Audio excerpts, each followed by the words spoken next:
Welcome to Sint Maarten,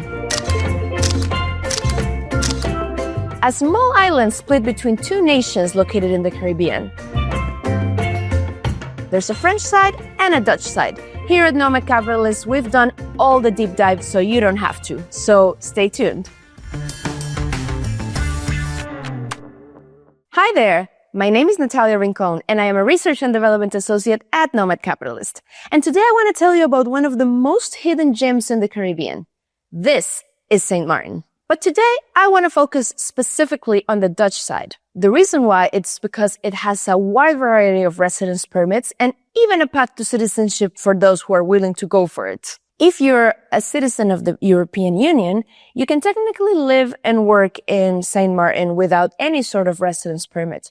Of course, at some point, maybe 4 months in, you have to register with the immigration authorities, but ultimately having a residence permit makes things so much easier for you. Now, for U.S. citizens, I also have good news for you because there's a special treaty between the Dutch side of Sint Maarten and the U.S., which also allows you to visit, work, and just remain within Sint Maarten in the Dutch side for up to 6 months. But if you wanted to get a residence permit, you also have it so much easier. So even though all European Union citizens have the right to live and work within Sint Maarten, Dutch citizens and, again, U.S. citizens have a much more preferential treatment when it comes to obtaining a residence. First, I will talk to you about some of the options that you have to obtain a residence permit without making a significant investment in the island. Now, when you go through these options, it is likely that you will obtain a residence permit for 1 year, and then you have to continue renewing this residence permit for 5 years. And after the 5th year, you can qualify for permanent residence. Now, again, U.S. nationals and Dutch citizens can get a permanent residence straight away. The bottom line is we at Nomad Capitalist can help you choose the right option for you. So what are some of the options that you have to obtain a residence permit in Sint Maarten without making an investment? Well, first of all, you have the employment residence. And of course, for this, you have to have a valid job offer and your employer has to actually assist you during the process of applying for a residence. Now, you can also obtain a residence by being the sole proprietor of a business. This doesn't necessarily mean that you have to invest in this business, but you have to own it and you have to operate it effectively within Sint Maarten. Then you have a residence by cohabiting with a Dutch citizen.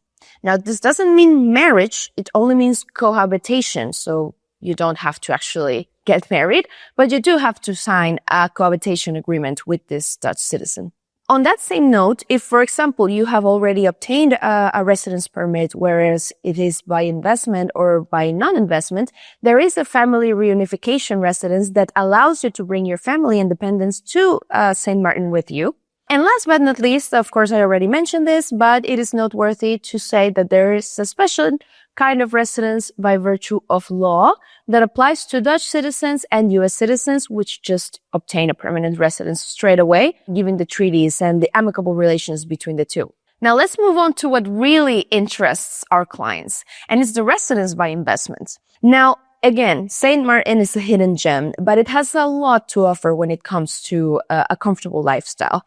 It has like a Vegas environment and, of course, pristine beaches and an expat community that is ever growing. So when you go there, you feel like you're in Vegas, right? There's a lot of casinos, a lot of nice hotels. The beaches are amazing. And you can definitely make it your base for around 3 months. For example, you can visit in the winter. You can conduct business there. There's a lot of possibilities. Now, I will say that technically the minimum physical presence requirement to keep the residence is 6 months per year. But in practice, this is not so much enforced like in other places where immigration authorities count the physical presence by the day.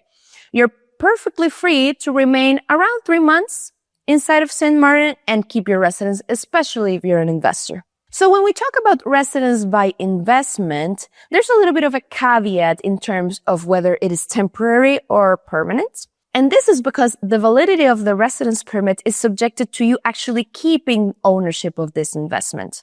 So in the moment where you no longer have a significant investment within the island, or you don't meet some sort of requirements, for example, tax filings or renewals, it may be revoked. So what about those of us that are non-US citizens and non-Dutch citizens either? Well, in that case, even if you're an investor, there may be some renewal considerations to keep in mind for the first 5 years. However, you don't have to worry. It's not very complicated and there's not a lot of hassle for you as a resident.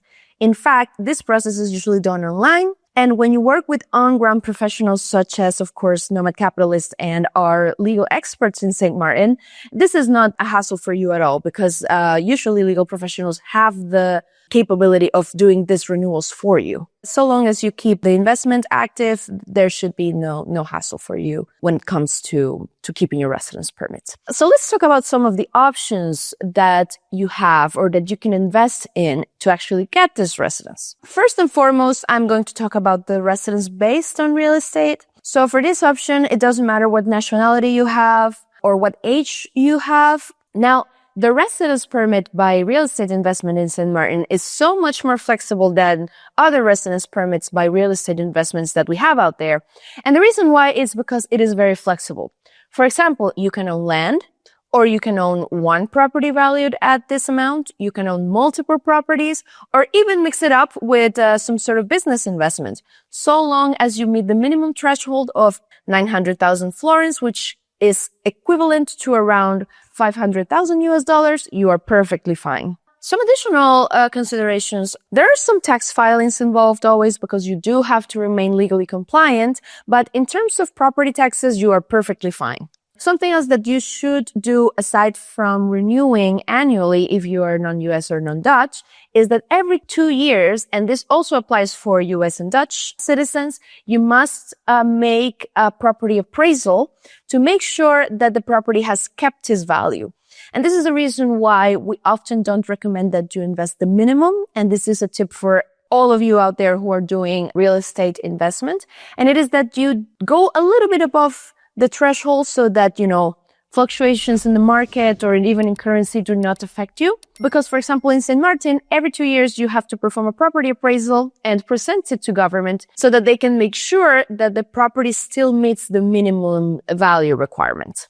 Keep in mind that if you only invest in a business, then you also have to budget in around $26,000 to contribute to the crime combating fund.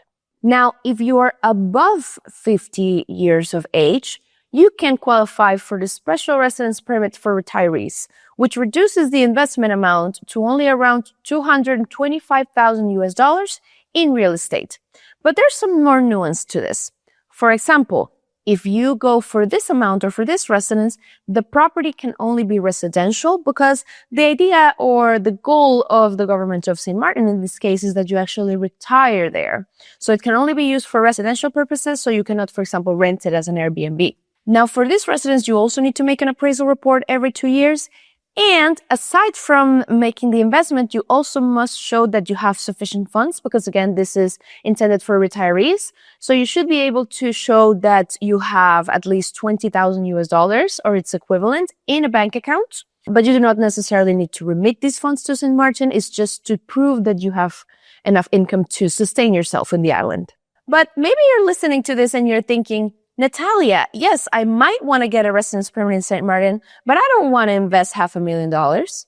Well, then I have the perfect option for you. And this is a residence by company formation and by becoming a managing director of this company. Let me explain. So you can incorporate a company in St. Maarten, and then this company must actually run an operational business. But here again, Sint Maarten provides us with a lot more flexibility because, for example, you can use this company to manage a rental property. So let's say that you purchase a property valued at least $20,000, which is the minimum financial requirement. Again, we advise clients to invest a little bit more, but you can own this property and then the company can assist to manage that property through an Airbnb or any sort of rental agreement. And that way you invest little and may potentially get a lot of return in your investment. Yeah, some other things that you should keep in mind though is that you as managing director should be earning at least the minimum salary in St. Maarten, which could perfectly come from the income that you make by managing this property or renting this property out. And then of course you also have to comply with any legal or filing requirements that are in place. But how do you actually apply? Well, I'm not going to talk about the entire process in this video, but something that is noteworthy is that, again, if you're a Dutch citizen or a US citizen, you have the perk of being able to apply when you're already inside Sint Maarten, whereas other nationalities must apply when they're outside of the island. So because this is a Caribbean island, there can be some nuances or caveats to the whole process. And this is the reason why you want to work with experts, so that you can be sure that you can obtain this residence in as little time as possible. Now, let's take a moment to talk about actually obtaining citizenship in Sint Maarten. Because you might be thinking, oh, if it's owned by the Dutch, do I get Dutch citizenship? Well, yes and no. There is a pathway to citizenship, but it may not be as straightforward as you think. And I will say that this is one of the reasons why Sint Maarten is not so often talked about, unlike other Caribbean islands that are more popular. And the reason why is because the citizenship path is only by naturalization. So you cannot actually invest to get a citizenship. You have to meet the requirements to be naturalized. There are many ways to obtain citizenship, but I want to focus on three. There's citizenship by option, which is the faster process, but it only applies to a very select group of people. So for example, if you were born in Sint Maarten to immigrant parents that have continuously lived there, you may apply for citizenship by option. If, for example, you've been living legally in Sint Maarten since the age of 4, once you reach adult age, you can also qualify through option. If you're 65 years old or older and have legally resided in Sint Maarten for 15 years, you can go for citizenship by option. Or if for some reason you lost your Dutch nationality and you moved to Sint Maarten, you can apply for citizenship by option after only 1 year. So again, this is a very small group of people. Citizenship by naturalization, though, is open to a much more wider audience, but it also involves stricter requirements. So to actually be eligible for citizenship by naturalization, you must have legally resided in Sint Maarten for at least 5 years by having a permanent residence permit or a temporary residence permit for permanent purposes. Or you must show that you have had the intent to remain in Sint Maarten for the past 5 years, even if you have not acquired a permanent residence just yet. However, of course, we often recommend that you have a residence permit before you apply so that the process is much more straightforward for you. When you want to become naturalized, the minimum requirement of physical presence per year actually increases to 9 months, but in practice, this is also very flexible. But here comes the hard part. So if you want to be naturalized, you have to prove knowledge of the Dutch language and the English language in the naturalization test, which is not so easy to pass. And in most cases, you must renounce your original nationality. So you have to ask yourself, do I really want to give up my citizenship in order to become Dutch? Well, you may say, okay, there might be an exception that applies to me. And while there are some exceptions, these are very limited. For example, if you come from a country that doesn't allow renunciation, then you can keep both of your nationalities. If you're married to a Dutch citizen, you can also keep both nationalities. The good thing, though, is that you can actually include your minor children in your citizenship application, so they can also become Dutch. And last but not least, let's talk about the options that you have if you are married to a Dutch citizen, which can also make you qualify for citizenship. First off, if you're married to a Dutch citizen and you have legally resided in Sint Maarten for at least 3 years, you're eligible to apply for the naturalization route. This shortens the amount of time that you have to wait from 5 years to only 3 years. But if you really want to commit to it, there's an option whereby you don't have to renounce your current citizenship and you don't have to take a Dutch test. And this is if you have been married to a Dutch citizen for at least 3 years and you have been living together in Sint Maarten for at least 15 years. I know it's a long time, but this way you don't have to learn Dutch. Ultimately, is Sint Maarten a good option for you? From my experience as a research and development associate at Nomad Capitalist, I can tell you that I have researched many different types of residence programs worldwide, and Sint Maarten definitely comes out at the top. Whether you're looking for a tax-friendly home, a potentially profitable investment, or a very nice tropical destination to retire in, Sint Maarten definitely has an option for you. If you're a high net worth individual and you're interested in becoming our client so we can assess your specific situation and make a plan that is tailored for your needs, you can go to nomadcapitalist.com/apply and we'll be happy to help you. Also, don't forget to like, share, and subscribe to this video. Follow us on social media, and I'll see you in the next video.